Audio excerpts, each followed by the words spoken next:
अपने सभी दोस्तों और अपने सभी चाहने वालों से रूबरू होने का मौका मिल रहा है, तो बहुत अच्छा लग रहा है। It was very very nice.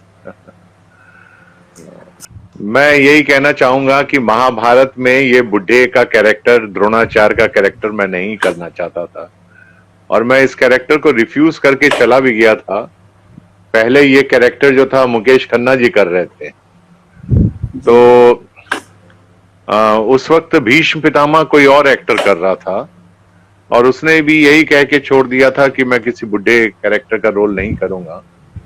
और जब उसने छोड़ दिया था तो वो एक गैप हो गया था, और उस वक्त महाभारत की शूटिंग शुरू हो चुकी थी।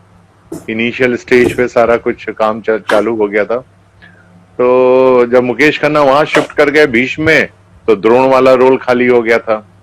अब बाकी सारी कास्टिंग हो चुकी थी, मोर और लेस सारी कास्टिंग महाभारत की हो चुकी थी, और एक यही रोल जो था बचा हुआ था। और इस रोल के लिए वो बहुत ट्राई कर रहे थे, क्योंकि बड़े चोपड़ा साहब ने ये कहा कि मुझे वो एक्टर चाहिए जिसकी आंखें पैंथर की तरह हों, और जिसकी लंबाई चौड़ाई बिल्कुल ऐसी काटी हो जो देखते ही लगे कि हाँ भाई, अगर कौरव पांडवों का कोई गुरु हो सकता है तो यही शख्स हो सकता है, और कोई नहीं हो सकता है। और तीसरी चीज उन्होंने कहा था कि भाई उसकी आवाज में बहुत दम हो जाना चाहिए, ताकि वो जब बोले तो कौरव पांडव उसकी बातों को माने, वो गुरु जैसा लगना चाहिए। तो ये सारी खूबियां जो हैं किसी एक्टर में उनको मिल नहीं रही थी। स्टेज के बहुत सारे एक्टर्स, पूना, बॉम्बे, कलकत्ता, मद्रास, सभी जगह वो लोग ट्राई कर रहे थे उसके द्वारा, एनएसडी के द्वारा, सब थिएटर के द्वारा पता कर रहे थे एक्टर्स के बारे में, लेकिन कहीं उनको मिल नहीं रहा था। फिर गुफी पिंटल जी जो कास्टिंग डायरेक्टर थे उसके उस वक्त, उनका बहुत बड़ा श्रेय कहूंगा मैं इस कास्टिंग में। और उन्होंने जब मुझे कॉल किया, तो जब मुझे बुलाया ऑफिस में, तो मैं गुफी जी को ये कह के उठ गया था ऑफिस से कि सर, मैं किसी बुढ़े आदमी का रोल नहीं करूंगा, क्योंकि मैं हीरो बनने आया हूं और मेरी कुछ इच्छाएं हैं। और मैंने उनसे ये रिफ्यूज करके जब चलने लगा था, तो पीछे से एक आदमी भागा भागा आया, बोला आपको बड़े चोपड़ा साहब ने बुलाया है। तो मैं बड़े चोपड़ा साहब से मिलने के लिए ऊपर गया, तो उन्होंने बोला कि मुझे देखते ही एकदम कहने लगे, ये देखो द्रोणाचार्य आ गया, द्रोणाचार्य आ गया।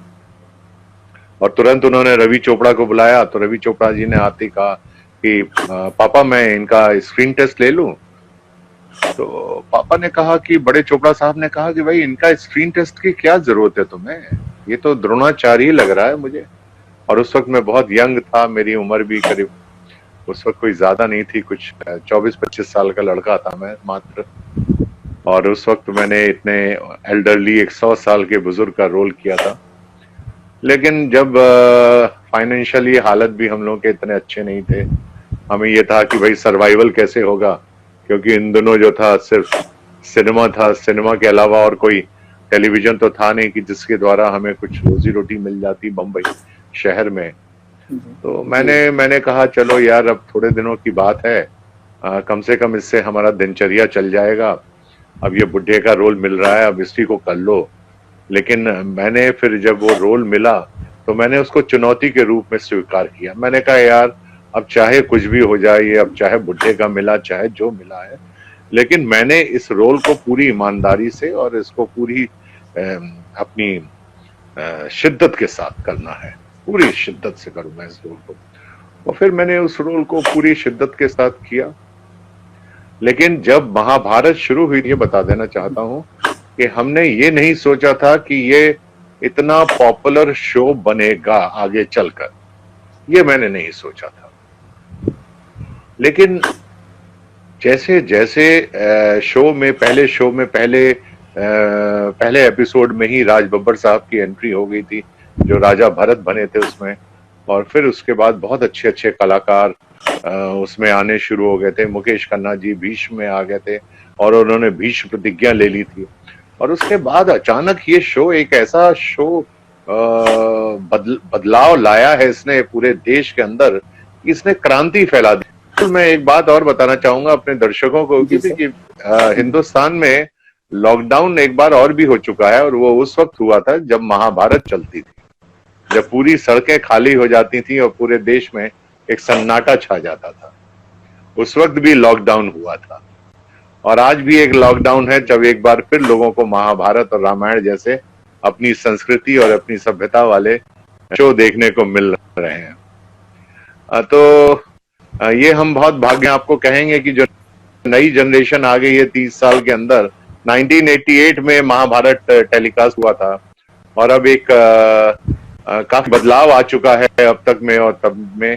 और मेरे ख्याल से एक नई जनरेशन जो थी वो महाभारत जानती भी नहीं थी। मेरे ख्याल तुम भी नहीं जानते होगे, क्योंकि तुम्हारी भी उम्र अभी 30 साल नहीं लगती है मुझे। कहने का मतलब यह है कि उस जनरेशन ने भी देखा, इस महाभारत को देख रहे हैं, आज भी देख रहे हैं, जो बहुत छोटे थे उस वक्त, या जो महाभारत के बारे में और रामायण के बारे में, अपनी संस्कृति और अपनी सभ्यता के बारे में नहीं जानते हैं। और हमारे टेलीविजन पे, नेशनल नेटवर्क पे जो भी दिखाया जा रहा है आजकल, उसमें वेस्टर्न कल्चर ज्यादा दिखाया जा रहा है, इंडियन कल्चर थोड़ा कम है, तो जैसे महाभारत, रामायण, हनुमान, चाणक्य जैसे शो, बुनियाद जैसे बहुत उम्दा शो दिखाए जा रहे हैं नेशनल नेटवर्क पे।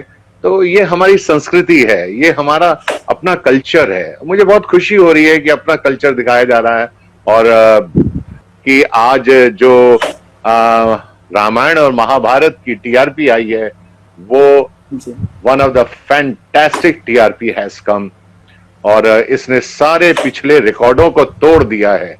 कुछ 60 crore people are watching Mahabharat nowadays. हमने सोचा नहीं था, हमने कभी सोचा नहीं था कि महाभारत को इतनी पॉपुलैरिटी मिलेगी। किसी भी कलाकार ने महाभारत के जितने भी पात्र थे, चाहे वो मुकेश खन्ना हो, अर्जुन हो, पुनीत इस्सर हो, मामा शकुनी हो, तो किसी ने भी ऐसा नहीं सोचा था कि महाभारत इतने इस कैनवास पे जाएगा या ये पॉपुलैरिटी गेन करेगा। कभी सोचा नहीं था हम लोगों ने।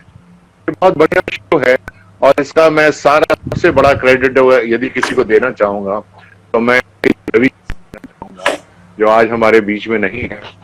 लेकिन आज हम लोग जितने भी महाभारत के कलाकार यदि लाइट में आए हैं, तो उसका सबसे बड़ा श्रेय हमारे रवि चोपड़ा साहब को जाता है। What a wonderful man, what a wonderful director.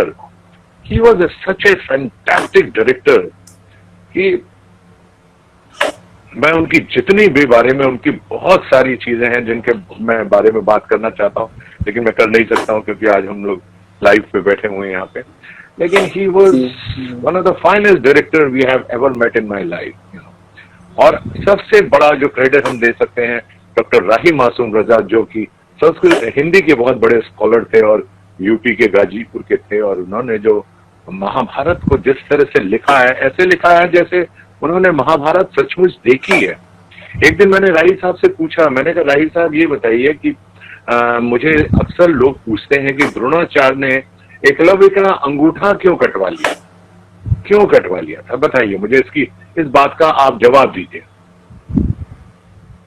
तो उन्होंने कहा कि भाई देखो, ऐसा है कि उस वक्त जो गुरु था वो सिर्फ शिक्षा देता था राजपुत्रों को, जो राजा के पुत्र होते थे, और क्षत्रियों को शिक्षा देते थे आचार्य द्रोण। और